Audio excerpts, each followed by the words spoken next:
बहुत समय पहले की बात है। एक घने जंगल में एक विशाल और ताकतवर हाथी रहता था। उसका नाम गजराज था। वह अपनी शक्ति और बड़े आकार पर बहुत घमंड करता था। जंगल के सभी जानवर उससे डरते थे। जब भी वह नदी पर पानी पीने जाता, रास्ते में आने वाले छोटे छोटे जानवरों को धक्का देकर आगे बढ़ जाता। उसी जंगल में चींटिया का एक बड़ा परिवार भी रहता था। वे बहुत मेहनती और एकजुट थी। उनमें से एक छोटी सी चींटी थी जिसका नाम चिट्टी था। चिट्टी बहुत समझदार और साहसी थी।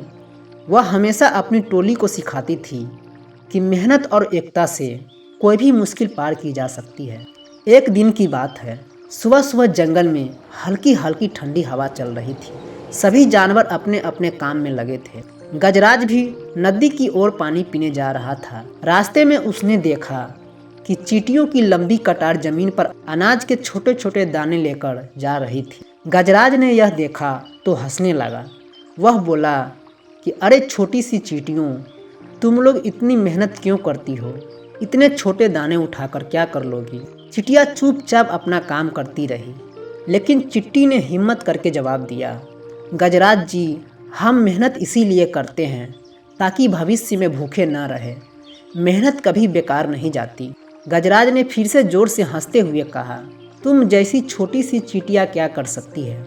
अगर मैं चाहूँ तो तुम्हारी पूरी कतार को एक ही कदम में कुचल सकता हूँ। इतना कहकर उसने मजाक में अपनी सूंड से मिट्टी उड़ाई, जिससे कई चींटियाँ इधर उधर बिखर गई।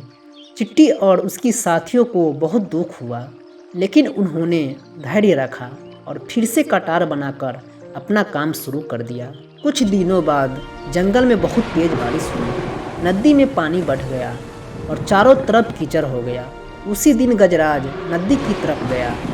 रास्ता फिसलन भरा था। अचानक उसका पैर फिसला और वह एक गहरे दलदल में जा गिरा। गजराज ने बहुत कोशिश की बाहर निकलने की, लेकिन जितना वह हिलता डुलता उतना ही दलदल में धंसता जाता। वह जोर जोर से चिंघारने लगा, बचाओ बचाओ, कोई मुझे बचाओ। लेकिन बारिश के कारण आसपास कोई बड़ा जानवर नहीं था जो उसकी मदद कर सके। उसी समय चिट्टी और उसकी चींटियों की टोली वहां से गुजर रही थी। उन्होंने देखा कि गजराज दलदल में फंसा हुआ है और बहुत परेशान है। एक चींटी बोली, यह वही हाथी है जो हमें परेशान करता था, इसे ऐसे ही रहने दो। लेकिन चिट्टी ने कहा, नहीं, हमें ऐसा नहीं करना चाहिए। मुसीबत में पड़े किसी की भी मदद करनी चाहिए, चाहे उसने हमारे साथ कैसा भी व्यवहार किया हो। चिट्टी की बात सुनकर सारी चींटियां उसकी बात मान गई। उन्होंने जल्दी से योजना बनाई। कुछ चींटियां पास के पेड़ों से सूखी टहनियां और पत्ते खींच खींच कर लाने लगी। कुछ चींटियां मिट्टी को जमा करके दलदल के किनारे मजबूत रास्ता बनाने लगी। यह काम बहुत कठिन था, लेकिन चींटियां एकजुट होकर मेहनत करती रही। धीरे धीरे उन्होंने दलदल के किनारे मिट्टी और टहनियों का सहारा बना दिया। चिट्टी ने गजराज से कहा, गजराज जी, आप धीरे धीरे अपना पैर इस तरफ बढ़ाइए और हिलने की कोशिश मत कीजिए। गजराज अब तक थक चुका था। उसने चींटियों की बात मानी और धीरे धीरे अपने पैर को उस तरफ बढ़ाया जहां चींटियों ने रास्ता बनाया था। कुछ देर की कोशिश के बाद आखिरकार गजराज दलदल से बाहर निकल आया। वह बहुत थक गया था और ज़मीन पर बैठ गया। अब उसे अपनी गलती का एहसास हुआ। उसने शर्मिंदा होकर कहा, चिट्टी, मैंने हमेशा तुम्हें और तुम्हारी साथियों को छोटा समझा और तुम्हारा मजाक उड़ाया, लेकिन आज तुमने मेरी जान बचाई। मुझे माफ़ कर दो। चिट्टी मुस्कुराकर बोली, गजराज जी, कोई भी छोटा या बड़ा नहीं होता।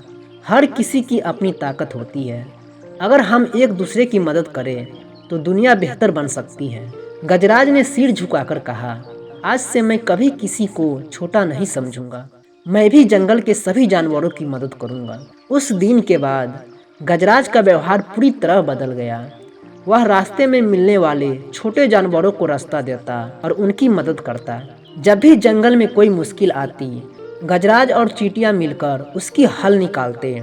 धीरे धीरे पूरे जंगल में यह कहानी फैल गई, कैसे छोटी सी चींटी ने बड़े हाथी को जीवन का सबसे बड़ा सबक सिखाया।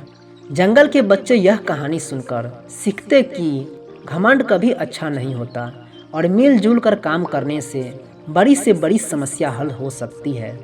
तो दोस्तों, इस छोटी सी कहानी से यह सीखने को मिलती है, किसी को भी छोटा या कमज़ोर समझकर उसका अपमान नहीं करना चाहिए। एकता और मेहनत से छोटी सी ताकत भी बड़ा काम कर सकती है। तो आप लोगों को ये कहानी कैसी लगी, तो आप लोग कमेंट में ज़रूर बताइएगा। और कहानी अच्छी लगी तो एक लाइक ज़रूर कीजिएगा, और नए हों तो चैनल को सब्सक्राइब ज़रूर कीजिएगा। तो फिर मिलते हैं एक नेक्स्ट स्टोरी के साथ। तब तक के लिए आप सभी को, हमारा स्टोरी सुनने के लिए आप सभी को दिल से बहुत बहुत धन्यवाद।